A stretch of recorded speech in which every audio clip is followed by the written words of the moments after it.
সময়টা 2017 সাল। মালয়েশিয়ার একটি হোটেলে অভিযান করে সেদেশের পুলিশ। সেই অভিযানে গ্রেপ্তার হন বাংলাদেশের আলোচিত সমালোচিত পরিচালক অনন্য মামুন। তার বিরুদ্ধে মানব পাচারের অভিযোগ ছিল। এই ঘটনা সহ একের পর এক নানান বিতর্ক এবং সমালোচনার জন্ম দিয়েছেন এই নির্মাতা। দেশে হিন্দি সিনেমা আমদানিতেও তার ভূমিকা নিয়েছিল সমালোচনার তুঙ্গে। এমনকি বাংলাদেশ চলচ্চিত্র পরিচালক সমিতি থেকেও অনন্য মামুনের সদস্যপদ স্থায়ীভাবে বাতিল করা হয়েছে।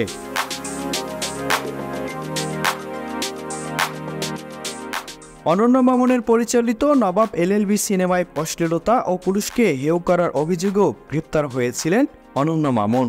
পর্নোগ্রাফি আইনে রাজধানীর রমনা থানায় মামুন ও এক অভিনেতার বিরুদ্ধে তখন মামলা দায়ের করা হয়েছিল। পরে তাদের গ্রেপ্তারের পর জেলে প্রেরণ করেছিলেন আদালত। পরিচালক অনন্য মামুনের বিরুদ্ধে এর আগেও বহু অভিযোগ উঠেছিল।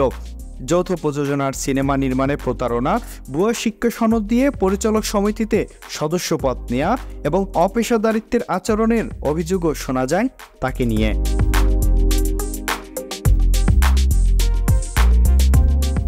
মুক্তির অপেক্ষায় থাকা অনন্য মামুনের দরদ সিনেমার বিরুদ্ধেও আইনভঙ্গের অভিযোগ উঠেছে।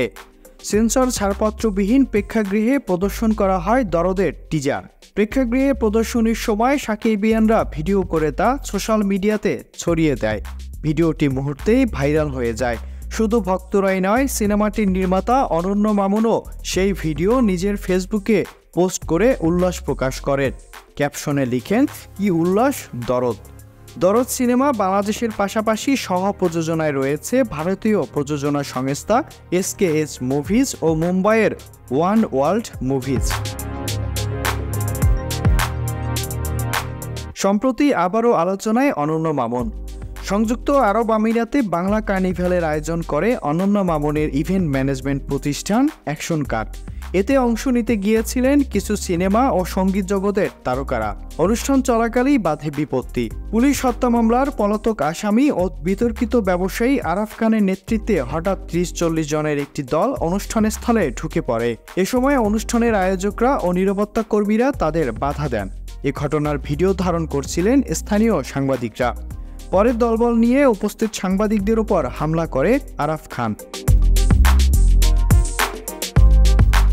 এক পর্যায়ে পুলিশি সহায়তায় তাকে অনুষ্ঠানস্থল ত্যাগ করতে বাধ্য করা হয়। এ ঘটনার একদিন পরেই সোশ্যাল মিডিয়াতে ভাইরাল হওয়া একটি ভিডিওতে দেখা যায় নিজ ভুল স্বীকার করে আরাফ খানের হাত ধরে একাধিকবার ক্ষমা চাচ্ছেন বিতর্কিত সিনেমার পরিচালক অনন্য মামুন। মন থেকে হাত ধরে সরি বলে গেলাম, আপনি মনে কষ্ট পেলে আমাকে মাফ করে দিন। আমি আপনাদের ভিডিও বানাইলাম ভাই, একটা মিনিট শুনেন না, আপনার রিকোয়েস্টে ভিডিও বানাইলাম, আমি যদি এগুলো শুনতে হয়। ভিডিওতে দেখা যায় আরাফ খান যেন অনন্য মামুনকে তোয়াক্কাই করছে না, বরং তার উপর চড়াও হচ্ছে। ভিডিওতে আরও দেখা যায় মোট 4 বার আরাফ খানের কাছে ক্ষমা চান অনন্য মামুন। তবে মামুনের এসব কর্মকাণ্ডে দেশের সিনেমার পরিচালকদের ছোটই করছে না। একজন বিতর্কিত ব্যবসায়ীর কাছে এমন আকুতি করে মাফ চাওয়াকে রহস্যের জন্ম দেয়। কি সম্পর্ক আরাফ খানের সঙ্গে অনন্য মামুনের? এখন অপেক্ষার পালা, অনন্য মামুনের বিতর্কের কবে অবসান ঘটে। আর ভাই আমি সরি, আপনার যদি কষ্ট পেয়ে থাকেন, ভাই আমি শেষ করি, আপনার কষ্ট পেয়ে থাকেন, আমি ভিডিও করছেন, আমি মন থেকে আপনাকে পছন্দ করি দেখে আপনার বাসায় কেন গেছিলাম আপনি জানেন। আর আপনাকে আমি রিকোয়েস্ট করে ভিডিও বানাইছি, আমি রিকোয়েস্ট করে আপনাকে যে ভিডিও বানাইছি। ইরন আহমেদ, এসটিভি, ঢাকা।